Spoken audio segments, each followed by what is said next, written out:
petite carte de visite. En fait, voilà, je vais faire une petite série parce que déjà j'en ai plus et puis je trouve que c'est sympa de donner un vrai petit bout de mon travail en fait aux gens, voilà, plutôt que d'aller faire imprimer des trucs qui vont être tous les mêmes. Là, chacun a déjà un petit original, on va dire. C'est une carte de Bretagne. C'est une vieille carte. Des cartes que des copains m'offrent, copains pêcheurs. Et qui sont, généralement, elles ont déjà une histoire, quoi. Elles ont pêché, il y a des petites traces dessus de vécu.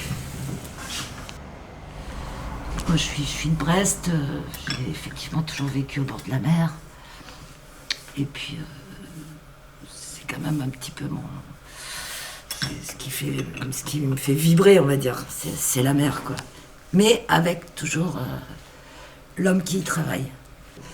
C'est plus fort que moi, il va falloir que je ramène la partie humaine. Donc c'est les hommes. Et puis effectivement, dans le monde de la pêche notamment, c'est souvent que quand même ils sont plusieurs.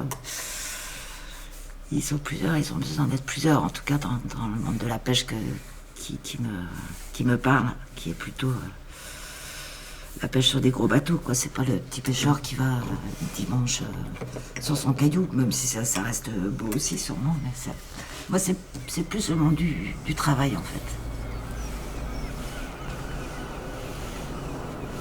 Voilà, et puis redonner vie à ce marin en me disant que ça fait quand même pratiquement 45 ans que je dessine, quoi. C'est fou, enfin, c'est un peu obsessionnel, mais c'est quand même. Je pense que je pourrais le faire les yeux fermés. J'ai jamais essayé encore. Mais il n'a pas de nom. On me demande souvent s'il a un petit nom. Non, il n'y a pas de nom. Là, certains l'appellent Raoulas. Notre Kraoulas, parce que je signe C. Bon, c'est vrai, il ne faut pas que je le loupe. Hein. C'est quand même le Finistère. Là, je le fais chez moi. Je vais m'appliquer. Là, c'est avec la pipette. Des fois, c'est avec un tournevis quand je peins avec de la peinture. Alors, c'est aussi le côté faire avec ce qu'on a. C'est peut-être venu de ça, de la pipette. Peut-être qu'un jour, j'avais pas de pinceau, en fait, tout simplement. Puis que j'ai pris ça, puis je me suis dit, tiens, finalement, ça marche bien.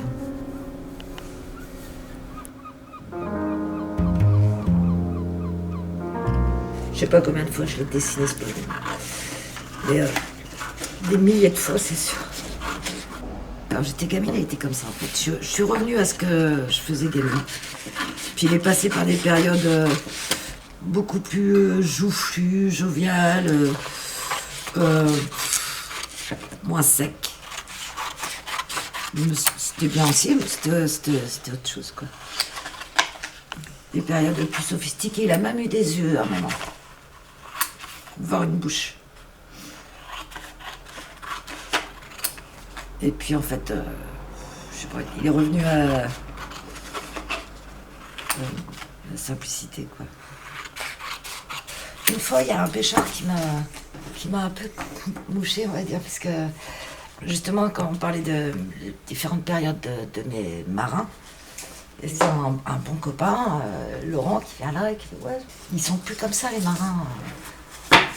Et je dis comment ça, bah ouais, t'as qu'à aller avec eux, ils ont des casques, ils ont des gants, enfin voilà. Le coup du béret, c'était il y a 50 ans, quoi.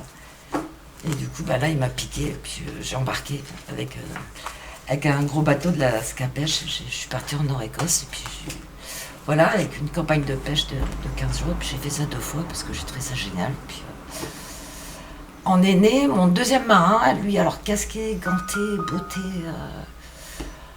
le plus mobile. Mais toujours avec sa tête, son nez, et puis rien d'autre. Et j'ai fait plein de photos de ça, et puis